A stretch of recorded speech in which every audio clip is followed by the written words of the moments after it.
Hello, everyone. My guest today is Khaled Naim. He's the CEO and co-founder of a company called Onfleet, the world's fastest growing provider of last mile delivery management software.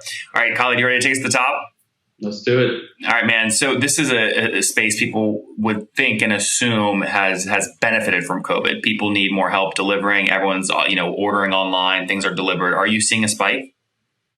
Definitely. Yeah. I mean, as you can imagine, retail is going through a massive sort of transition to online delivery focused models. So yes, we absolutely are. So can you help people describe, what is the use case been, especially over the past 3 months? How are people using Onfleet? Can you name a company?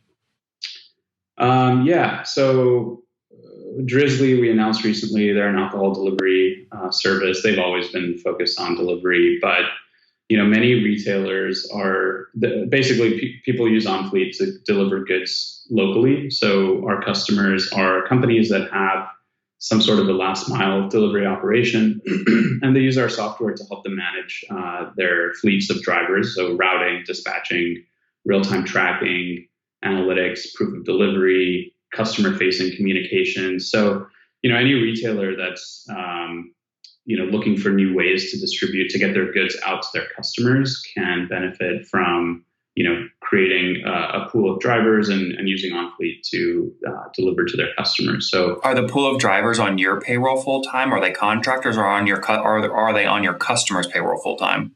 Customers' payroll, or they are contracted as a third-party courier. So we also allow for businesses to work with third parties and use Onfleet as kind of a collaboration tool or orchestration layer to interact with that third party, so they can pass the work over. The third party courier company executes the work, and then the retailer gets all of the data, the visibility, as if it were their own fleet. You launched this company back in 2015. Were you delivering? Were you hustling and delivering yourself and had the idea, or what gave you the idea? No, that's not how we got started. We were actually originally down at Stanford working on location-based services technology. So we were targeting emerging markets at the time. This is back in 2011, helping people that lack functional street addressing systems in their countries to communicate locations with delivery services. That's how we got started. So we created a simple web app that allowed anyone in the world to create a URL that represents a physical location. So that was kind of, we called it Addy. And Addy was the kind of the sort of inception of Onfleet happened. As we were building it, we sort of identified that these companies that we were talking to for Addy just didn't have any technology on the back end. They were managing their fleets with pen and paper, chat apps, phone calls, text messages. And meanwhile, here, we were in Silicon Valley and saw all of these companies emerging around us that were basically just using smartphones to better manage fleets of drivers. And we saw an opportunity to build the infrastructure for that kind of emerging world. Mm-hmm. And walk us through customer growth. So I remember, you've been on a couple of times. Back in 2017, you shared you'd broken 300 customers. In late 2019 or September, you said about 500-ish customers. That was about almost a year ago now. What are you at today? Today we're close to 900. We're around 900 right now, actually. And they're all do they all fit the persona of Drizzles? Of Drizzly? Drizzly, sorry. No. I was close. Come on, give me credit. Yeah, no, close. Definitely not. Drizzly is, kind of a modern, new consumer-facing, direct-to-consumer delivery service for alcohol. But we have customers that are more traditional, that have brick-and-mortar locations. Total Wine and More is an example in that industry. They're Total Wine and what? Total Wine and More. They're an alcohol, the largest independent retailer of fine wines and spirits in the country. Gap, more traditional sort of retail, Sweet Green. So we work with restaurants as well. Wait, how does Gap use you? So Gap, in some of their international markets, they actually have fleets of drivers that are doing same-day delivery. So they offer same-day delivery in some of their international markets, and they use that fleet. And that fleet that they use to do those deliveries is powered by Onfleet.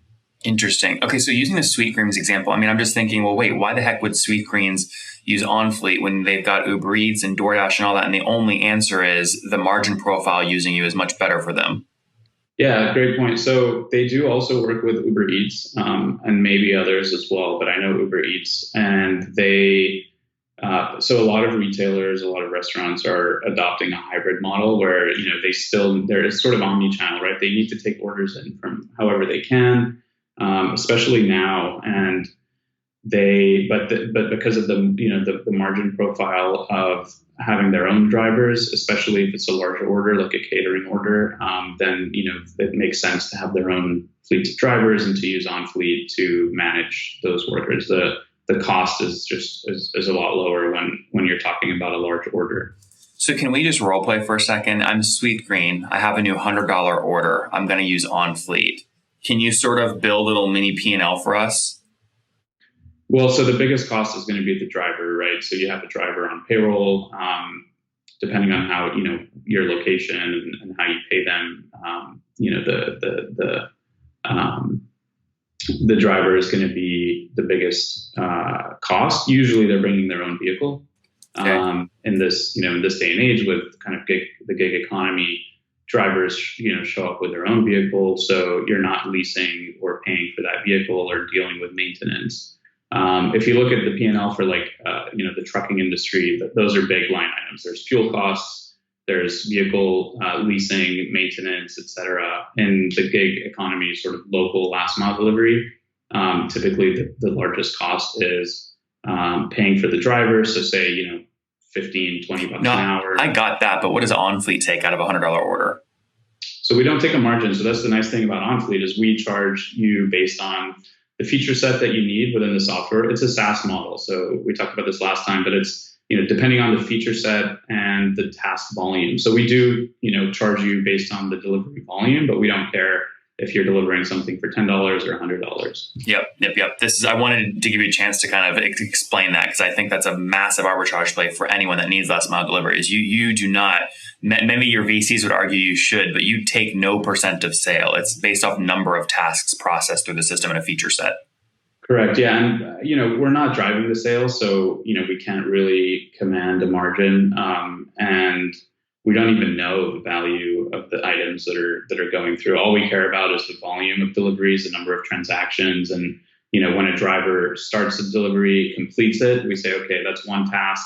And that adds to their task usage. Yeah. And then if they exceed a certain threshold, then they start paying on a per usage model. But initially, they have up to a certain volume that's included in their base rate.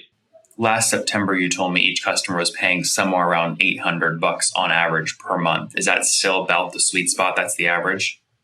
Yeah, that's about right. I think we're closer to 900 now, but in that range. And paint that picture for us real quick. If I'm paying you $900 a month, how many tasks are you probably processing for me? So our average across all of our customers paying about 20 cents a task. Okay, interesting. Our highest volume customers are all the way down to 10 cents a task, and lowest volume is a little higher than 20 cents a task. If you're below that initial tier threshold, you're going to be paying a lot per task. Got it. So $900 a month at 20 cents a task or something like that. I mean, that's what, 4,500 tasks or about 150 deliveries a day through Onfleet, something like that.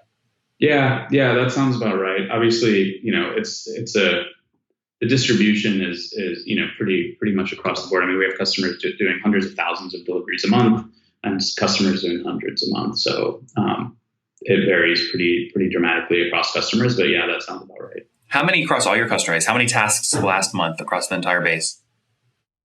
We are north of 3 million now. Wow. So 100,000 plus a day. So, I mean, at that scale, you have to have people that want an asset in this space calling you up, asking to buy the company. You've obviously chosen not to sell. Why is that? We think we're just getting started. I mean, this space is really growing quickly. We've achieved a lot over the years. We hit break even a couple of years ago. But you're still break even? Still break even, yeah. I mean, with the growth this year, our revenue growth has outpaced our the ability for us to hire. We are hiring, but But yeah, we have been approached by a number of folks for M&A, but have decided to continue pushing forward. Yeah, I mean, 900 customers paying 900 a month. You guys are somewhere around 800 grand a month in revenue. Yeah, that's right. Yeah, which is double where you were 12 months ago, about, correct? Yeah. This year we're definitely on track to double, probably more than double revenue this year. Yeah, that's great. Okay, so what about funding situation? Have you just? I mean, I think last time you came on, you said you raised a total of $5 million. Is that accurate? In equity, yeah, and we raised close to $1 million in debt. So mentioned that we work with lighter capital. So yeah, that's still the case. And when did you raise the $1 million from lighter? Over the course of the last several years, in multiple tranches. We started with a revenue-based financing vehicle, and then now we have a fixed-term loan, and Yep.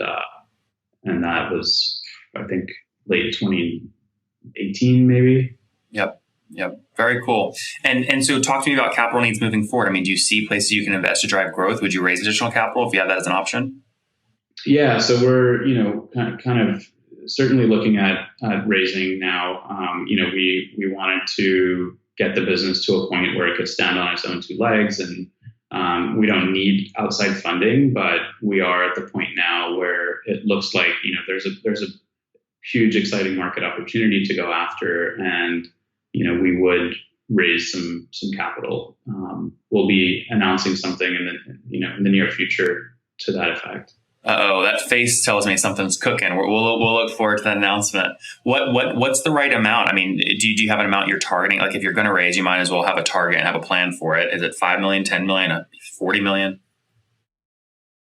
Probably in the 10 to 15 million range. We don't need a ton of capital. We're a super lean operation, and I think we've gotten really used to this approach, and we don't plan to go back into like heavy burn mode and spend tons of cash to grow the business. We think we can do it quite efficiently. So we don't need boatloads of capital, but a little bit goes a really long way with us. Yep, very good. What's the team look like today? How many folks? We're 40 people right now. 40. And how many engineers? Of the 40, about 15 to 17. Okay. And do you have any quota carrying sales reps? And if so, how many? We do. Yeah. We have a few SDRs. We're like 3 SDRs, 5 AEs, something in that range. So yeah, 8 to 10. Yep. And do you have, I mean, are you testing anything in terms of your SDR to AE relationship that isn't already common practice? We're always testing. I mean, right now that is the kind of big question as we grow the team. By the end of next year, we'll be probably about 65 or 70 people on the team, and a large portion of that will be on sales. And so, we are looking for folks in like revenue ops, which is a new position we've never hired for before, but they would help all the plumbing to kind of make our reps more efficient. But then, yeah, we've only historically had one outbound SDR, one inbound SDR, and then a couple of AEs. So now we're thinking about, okay, what is the right ratio as we grow the sales team? And we still, there's still a lot to learn. We haven't quite figured it out yet. But right now, it's pretty close to 2 to 1 AEs to SDRs. Last question here. Obviously, unit economics related to churn are critical in a SaaS company. Now, I think my notes, Khaled, might be wrong here. Did you tell me last time, about a year ago, your gross churn annually on a revenue basis was 72%, but your expansion was 90%? So net revenue retention was 110%? So the net revenue retention number sounds right. Right now, we're more than that. Our net revenue retention annually is about 115, 116%. That's a great spot. Gross, yeah. I mean, a lot of that is obviously, May, June, just crazy expansion across our existing customers, as you might imagine. I mean, people, staying home, ordering their groceries. We do a lot of food and beverage delivery, so a lot of expansion in our existing customer base. We did see higher than usual churn, so this year has been just across the board, anomalous. The last few months have been, more churn than usual, more new customers than usual, more expansion. But yeah, typically, our gross annual revenue retention is around 85%. Oh, that's not bad at all. So that 15% gross churn then. Yeah. So I must have been mistaken last time. Or I recorded that wrong.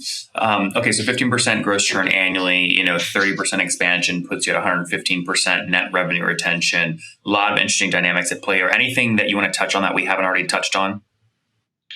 No, thanks for having me back on the show. It's some exciting updates to come soon. So I always wonder why founders like you decide to. I mean, the show is a lot about data. I do it because I want the audience to learn from real data and numbers. And it's I'm thankful that CEOs and founders like you choose to come back on. I have to though. What's in it for you though? Why do you come on the show? Yeah, just I've learned from a lot of people over the years, and it's always nice to kind of give back. I mean, we don't really have anything to hide. Our investors aren't like asking us to be super quiet about our numbers.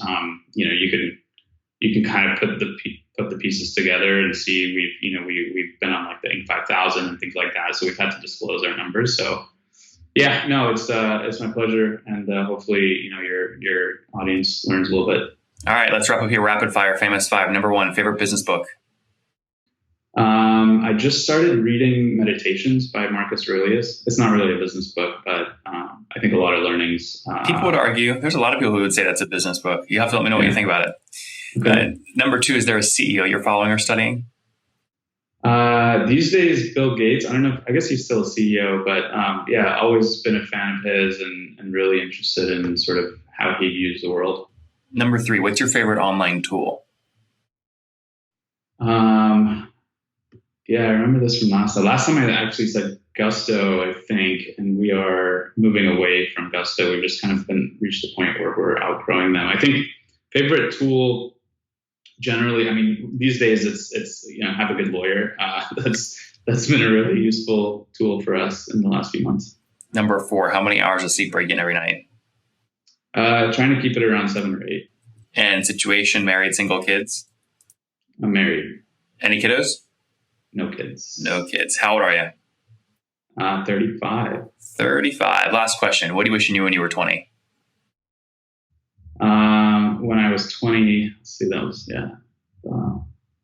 invest in Amazon.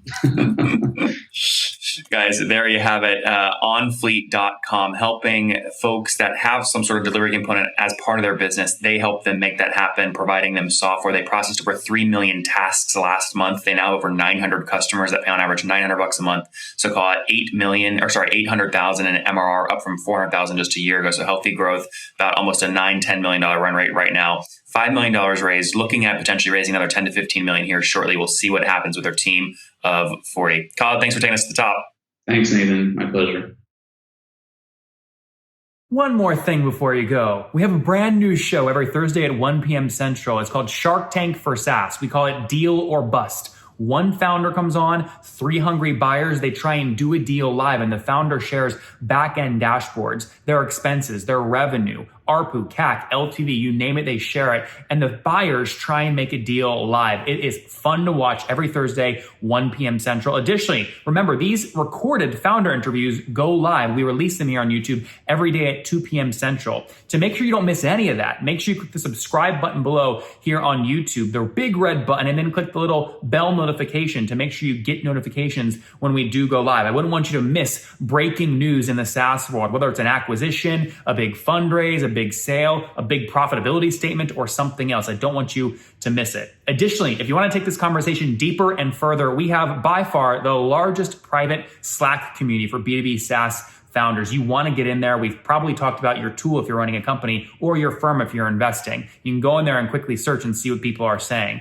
Sign up for that at nathanlatka.com/Slack. In the meantime, I'm hanging out with you here on YouTube. I'll be in the comments for the next 30 minutes. Feel free to let me know what you thought about this episode. And if you enjoyed it, click the thumbs up. We get a lot of haters that are mad at how aggressive I am on these shows, but I do it so that we can all learn. We have to counter those people. We got to push them away. Click the thumbs up below to counter them and know that I appreciate your guys' support. All right, I'll be in the comments. See ya.